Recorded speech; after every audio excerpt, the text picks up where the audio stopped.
मित्रों, नवरात्रि में गायत्री अनुष्ठान का विशेष महत्व क्यों होता है? नवरात्रि में हमें गायत्री साधना क्यों करना चाहिए? गायत्री साधना इस समय हमें फलित क्यों होती है और इस समय हमें किस चीज़ की सावधानी रखना चाहिए? विशेषकर हमें अपने अहंकार पर काबू पाना चाहिए, हमें अपनी वासनाओं पर नियंत्रण रखना चाहिए। तो निश्चित रूप से आपको गायत्री मंत्र फलित होगा। तो इन नवरात्रियों की विशेषता आज हम आपको बताने के लिए जा रहे हैं कि नवरात्रि विशेष साधना के लिए क्यों मानी गई है। राधे राधे, जय श्री कृष्णा। नमस्कार, मैं आचार्य पंडित गिरीश बारोलिया। गायत्री महामंत्र। ओम भूर्भुवः स्वः तत्सवितुर्वरेण्यं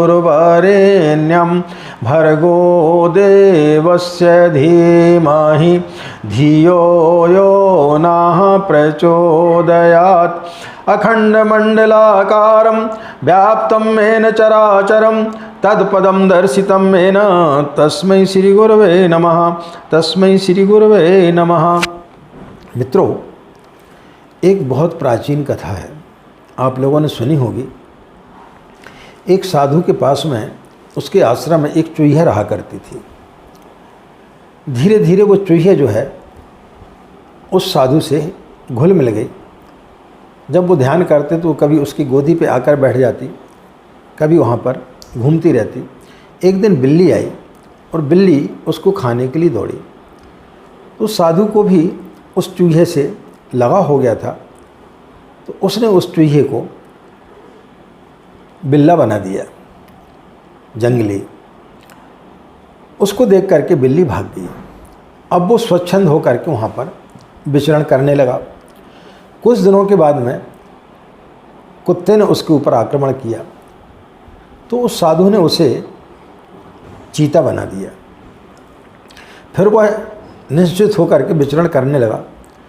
फिर एक दिन शेर ने उसके ऊपर धावा बोला, तो उस साधु ने उस चूहे को शेर बना दिया।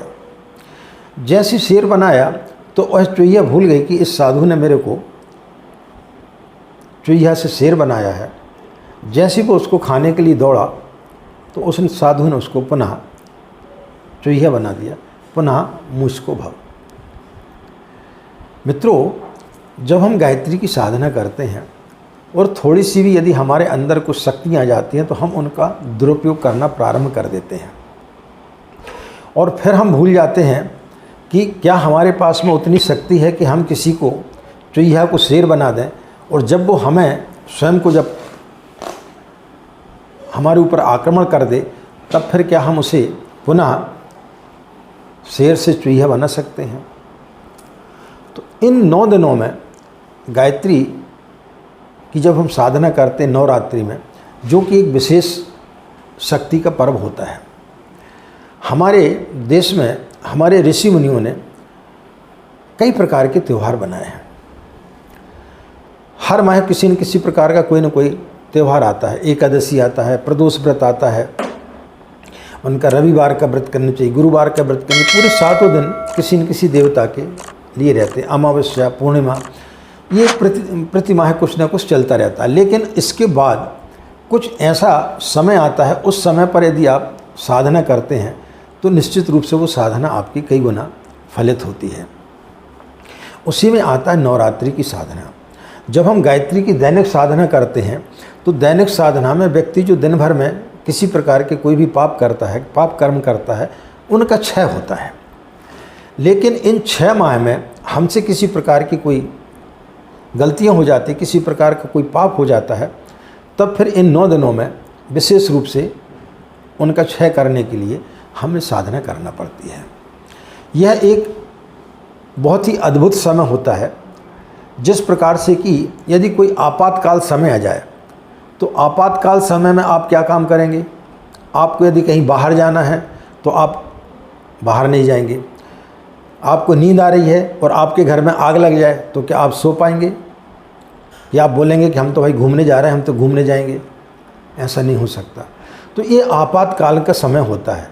इन 9 दिनों में एक आपातकालीन समय होता है। वर्ष में 2 बार नवरात्रि आती है और 2 बार गुप्त नवरात्रि रहती है, लेकिन 2 जो दृश्य नवरात्रि हैं वो ज़्यादा प्रचलित हैं, उसमें हमें गायत्री की साधना करना चाहिए।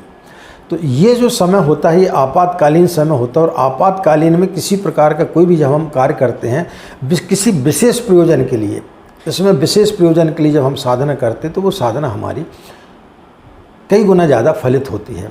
इसलिए नवरात्रि का समय विशेष रूप से गायत्री साधना के लिए विशेष फलदायी माना गया है। तो इस समय यदि आप गायत्री की साधना करते हैं तो निश्चित रूप से हमारी साधना कई गुना फलित होगी। लेकिन जैसा कि चूँकि हमने आपको बताया कि व्यक्ति के अंदर कई प्रकार की काम वासनाएं रहती हैं, इसका हमें होशपूर्वक ध्यान रखना चाहिए कि कहीं हमारी वासना, कहीं हमारा अहंकार तो उसके आड़े नहीं आ रहा है। यदि आप साधना कर रहे हैं और आपके अंदर अहंकार है, आपके अंदर वासना भरी हुई है, तो फिर वो साधना आपके लिए उतना ज़्यादा फल नहीं दे पाएगी। इसलिए इस आपातकालीन समय का हमें सदुपयोग करना चाहिए। जब आपके घर में आग लग जाती है तो आपके अंदर एक विशेष प्रकार की ऊर्जा उत्पन्न हो जाती है, आपको स्वयं पता नहीं चलता है कि हमारे अंदर इतनी शक्ति कैसे आ गई। तो ये एक शक्ति संचय करने का समय होता है। नवरात्रि का पर्व जो है विशेष शक्ति को संचय करने का पर्व होता है। जिस प्रकार से कि हम किसी बैंक में कुछ फिक्स डिपॉजिट कर दें और वह जो है जब हमारे ऊपर कोई विशेष आफत आती है, कोई विशेष मुसीबत आती है, या हमारी बच्ची की शादी होना, या हमारे बच्चे का कॉलेज में एडमिशन होना, उस समय के लिए वो राशि हमारे फिर काम आती है और वो बढ़ करके दोगुना हो जाती है। तो इसी प्रकार से जब हम नवरात्रि में साधना करते हैं तो वह हमारी साधना जो है हमारे पास में संचित हमारा जो है पुण्य हो जाता है। तो जब हमारे ऊपर कभी किसी प्रकार की कोई मुसीबत आती है या कुछ आता है तो उस समय वह साधना हमारी रक्षा करती है।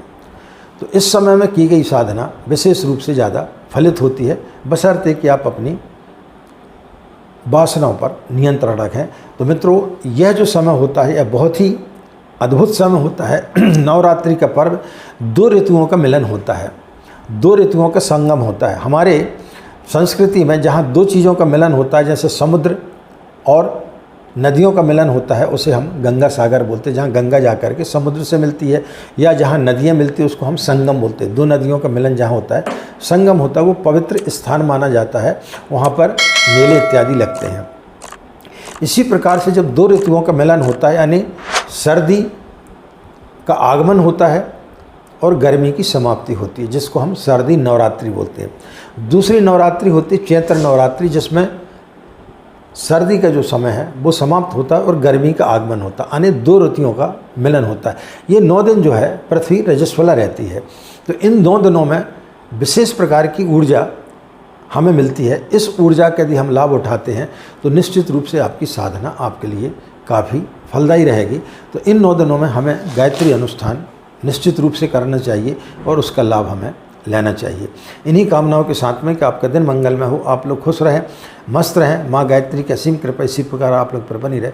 आज की बात समाप्त, हमें आज्ञा दें। नमस्कार, ओम शांति।